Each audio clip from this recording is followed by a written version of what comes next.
पहले पूर्व में अम्ल क्षारक और लवण पाठ में इसके पूर्व में पीएच स्केल के बारे में पढ़ाया जा चुका है और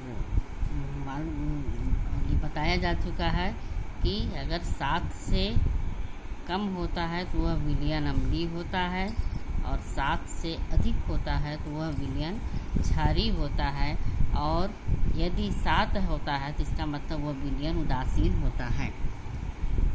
दैनिक जीवन में पीएच का क्या महत्व है? हमारा शरीर 7 से 7.8 पीएच परास के बीच कार्य करता है। हम जीवित प्राणी केवल संकीर्ण पीएच परास में ही जीवित रह सकते हैं। वर्षा के जल की पीएच का मान 5.6 से जब कम हो जाता है तो वह अम्लीय वर्षा कहलाती है। जैसे पानी बरसता है तो उसमें भी अम्लीयता रहती है, तो अम्लीयता रहती है।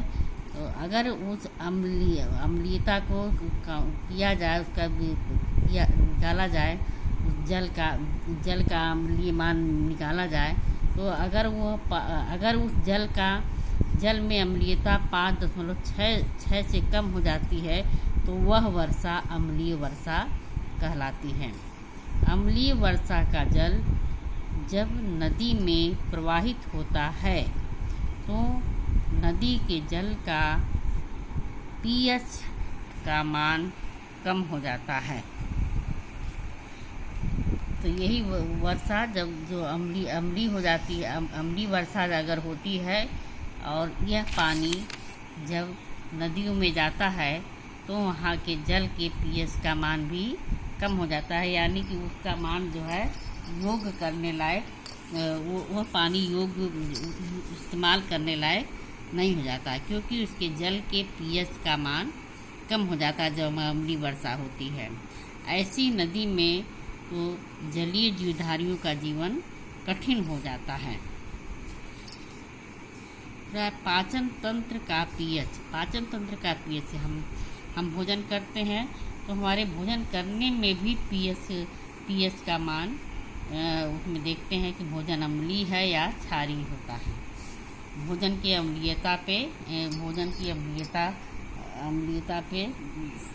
अम्लीयता देखी जाती है। हमारा उदर HCl उत्पन्न करता है। जब हम भोजन करते हैं तो उसमें हाइड्रोक्लोरिक अम्ल उत्पन्न होता है, जिसके कारण यह बिना हानि पहुँचाए भोजन के पाचन में सहायक होता है। इसी प्रकार जब यह अम्लीय HCl बढ़ जाता है, यानी अम्लीयता बढ़ जाती है, तो अपच की स्थिति उत्पन्न हो जाती है और अपच की स्थिति में उदर अत्यधिक मात्रा में अम्ल उत्पन्न करता है, जिसके कारण उदर में दर्द एवं जलन का अनुभव होता है। दर्द से अब अम्लीयता जब बढ़ जाती है तो अक्सर देखा है पेट में गैस बनने लगता है और लोग परेशान हो जाते हैं। तो इस दर्द से मुक्त होने के लिए एंटासिड जैसे क्षारकों का प्रयोग किया जाता है। और इसके पहले भी पूर्व में जब क्रिया कराई गई है तो बताया गया है कि जब अम्ल और क्षार क्रिया करते हैं तो लवण बन जाता, उदासीन हो जाता है। इसीलिए अधिक अम्ल को से बचने के लिए एंटासिड में क्षार का प्रयोग करते हैं, जो अम्ल की अधिकता को उदासीन कर देता है। अब पीएच परिवर्तन के कारण दंत क्षय भी होता है। हमारे दांत पर अगर पीएच परिवर्तन होता है, यानी कि अम्लीयता बढ़ती है या घटती है, तो हमारे दांत पर इसका क्या असर पड़ता है? मुंह के पीएच का मान 5.5 से कम होने पर दांतों का क्षय प्रारंभ होता है। दांतों का इनेमल कैल्शियम हाइड्रॉक्सी एपेटाइट से बना होता है, जो कि शरीर का सबसे कठोर पदार्थ है। यह जल में घुलता नहीं है, लेकिन मुंह की पीएच का मान जब 5.5 से कम हो जाने पर यह संक्षारित हो जाता है और दांत क्षय होने लगता है। मुंह की सफाई के लिए तो ऐसी दशा में क्षारकीय दंत मंजन का उपयोग करने से अम्ल की अधिक मात्रा को उदासीन किया जा सकता है और दंत क्षय को रोका जा सकता है। तो कहने का मतलब ये है कि हमारे दांतों को बचाने के लिए, अम्लता की अधिकता को रोकने के लिए क्षारकीय दंत मंजन का प्रयोग करें तो हमारे दांत जो है अधिक दिन तक स्वस्थ रहेंगे। लवणों का pH: sodium chloride, potassium nitrate, aluminium chloride, zinc sulphate, copper sulphate, sodium acetate, sodium carbonate जिसको धावन सोडा भी कहते हैं, सोडियम बाइकार्बोनेट जिसको कहते हैं सोडियम हाइड्रोजन कार्बोनेट भी इसको कहते हैं, और ये खाने के सोडा का सूत्र है। प्रबल अम्ल एवं प्रबल क्षारक के लवण: अगर प्रबल अम्ल एवं प्रबल क्षारक दोनों हो तो अम्ल और क्षारक के जब क्रिया करते हैं तो लवण का निर्माण होता है। यदि अम्ल प्रबल है और क्षारक भी प्रबल है तो उससे जो निर्मित लवण होता है उसके पीएच का मान 7 होता है तथा ये उदासीन होते हैं, जबकि प्रबल अम्ल एवं दुर्बल क्षारक के लवण के पीएच का मान 7 से कम होता है। तो ये अम्लीय होते हैं, यानी अम्ल प्रबल है और क्षारक दुर्बल है, उसमें अम्लीयता बढ़ जाती है, उस लवण के पीएच का मान 7 से कम हो जाता है। प्रबल क्षारक एवं दुर्बल अम्ल का मान 7 से अधिक होता है तथा ये जो है क्षारकीय होते हैं।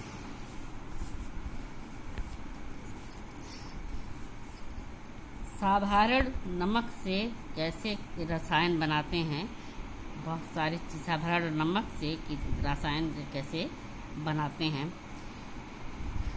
यदि हाइड्रोक्लोरिक अम्ल की क्रिया सोडियम हाइड्रोक्साइड से कराते हैं तो सोडियम क्लोराइड बनता है और जल का निर्माण होता है। सोडियम क्लोराइड नमक का सूत्र है, इसका उपयोग हम अपने भोजन में करते हैं। यह एक उदासीन लवण है।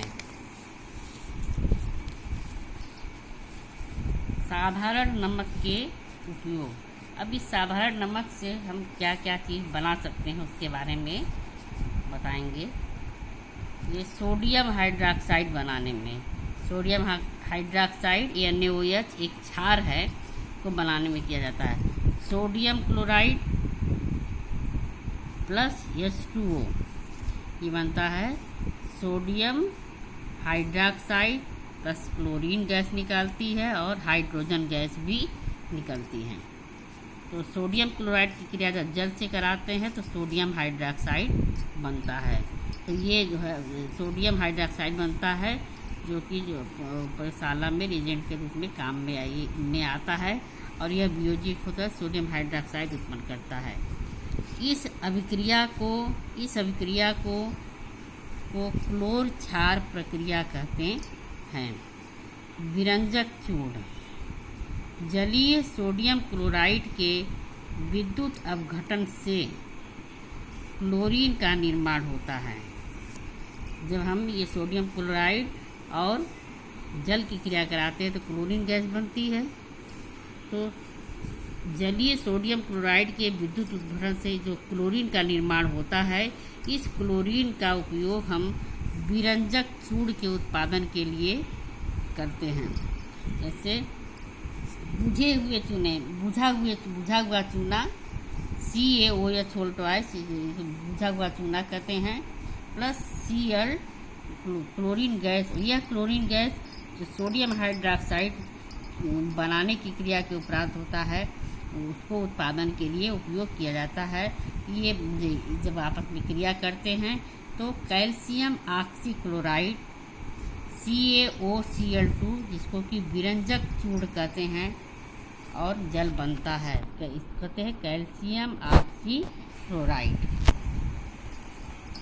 इस विरंजक चूर्ण का उपयोग क्या होता है, किसमें काम आता है विरंजक चूर्ण में?